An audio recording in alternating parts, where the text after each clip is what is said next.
you to the show. My favorite story of the day is our dear media. As I have said often, Republicans run against Democrats and against news media. That's a very big dual opponent. I still marvel at every Republican victory, given the onslaught of opposing values from elementary school through high school through college, through MTV and other TV, through the movies. Was it $9 million last night? Yeah. $9 million. I believe it is a record in American history for a one-night earning of money, raising of money. $9 million from the Hollywood crowd.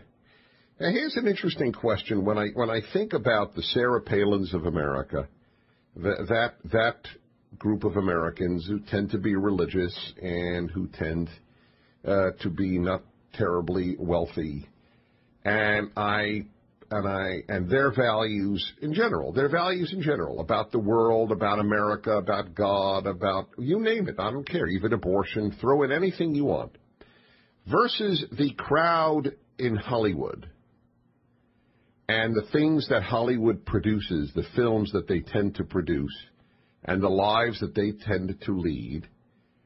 Would you tell me which one you think, A, represents most Americans, and B, which you would like to be the dominant value system? Would you like Hollywood's value system or Sarah Palin's value system to be the dominant system? And I don't think it's an unfair juxtaposition. That's where Democrats go, and the more liberal the Democrat, the more money they will raise in Hollywood. That's where they go.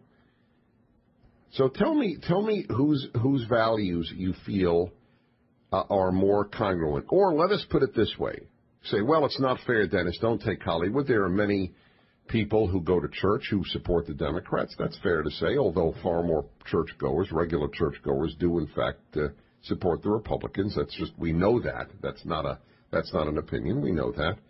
But nevertheless, even saying that, why is Hollywood 98% to 2 liberal?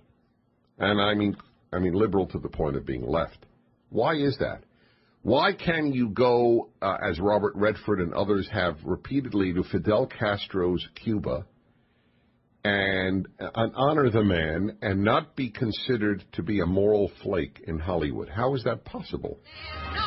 Business like show business, like no business I know. And when it sticks to show business, it is wonderful. I've always said if people in Hollywood realize that the greatest contribution they make is entertainment. Entertainment, I consider entertainment to be an almost sacred word. The world is a tough place for just about everybody, and those who can entertain us deserve a major thank you. It's a big deal to be able to bring people some comfort, solace, even escape for a couple of hours at a time in the midst of life's hardships. There is something to be said for that. And actors and Hollywood people, prior to the 1960s ushering in of the age of stupidity, as I call it, did believe that was a wonderful role. If you asked some of the greatest actors, and correct me if I'm wrong, you're a historian of Hollywood. If you asked them what is your greatest contribution to America, they wouldn't have said politics. They would have said their work. Right? I mean, what they have done on screen, what they have done in theater, that was their contribution. And I believe that is a contribution. Anyway, $9 million, Barbara Streisand singing, and she's, of course, a woman of the left. And you know what? It would be a lot of fun to ask her, have you changed a single idea since you're 20? I mean, what is she now? I have to believe, late 60s? Or older than that? No? So somewhere in her 60s. So that's a lot of time. 45. In 45 years, have you changed an idea? Well, that's the juxtaposition in this country, and the New York Times and Hollywood have synchronous views on life. Joel Mowbray wrote a fine column about the extraordinary imbalance of the New York Times. And the statistics are astonishing on how many negative pieces on Sunday alone on C66. Okay. On Sunday alone, the New York Times had 5 pieces against Sarah Palin. And people there are many people, especially in New York, for whom that is the only paper certainly they read. And so they have this utterly jaundiced view of that America. They're scared of it. In Manhattan and San Francisco, the west side of Los Angeles, these people are scared of Sarah Palin's America. It's very interesting that they're scared of it. And I think a lot of it has to do with, ignorance. They don't know these people. They don't live with these people.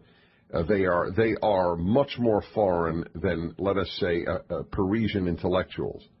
The only difference between a Parisian intellectual in general and a New York Times devotee is that they speak different languages, but they have identical values languages.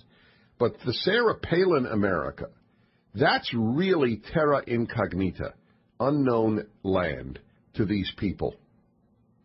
And the other part, of course, is Christianity. I mean, that's the underlying real anger here. These people are fundamentalist Christians, and that very concept scares most liberals.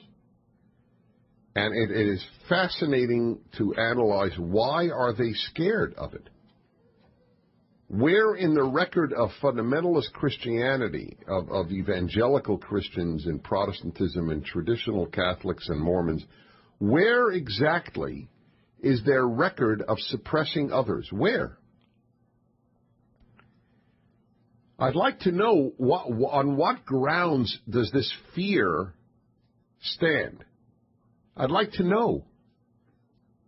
The only really determinative bigotry in America today is, in fact, toward fundamentalist Christians. And one has to figure out, why is it? What have they done? How have they earned this? And it's somewhat of a puzzle. It's almost like, I feel it's like a puzzle like those who hated blacks for being black. I've always said racism is not only evil, it's stupid. And they're equally evil and stupid. To hate people because they are X, Y, or Z, when X, Y, or Z is morally neutral. Black is morally neutral, white is morally neutral, yellow is morally neutral. So I've never fully understood it. The only explanation I guess I can offer is hatred of the other, that there is a fear of that which appears different. But of course, there's no difference between a black human and a white human. So what was the fear from? All right, so it was, and terrible, and it's largely been eliminated. But the fear that liberals have of Christians, specifically evangelical, traditional Catholic, and Mormon, is where is that from? It's the other. I think it's in part a fear of people who think that they have a value system from God. This bothers them. But I don't know why. Martin Luther King thought he did as well. We'll continue. I will give you a headline from CNN, which is what we call a smoking gun on the Dennis Prager Show.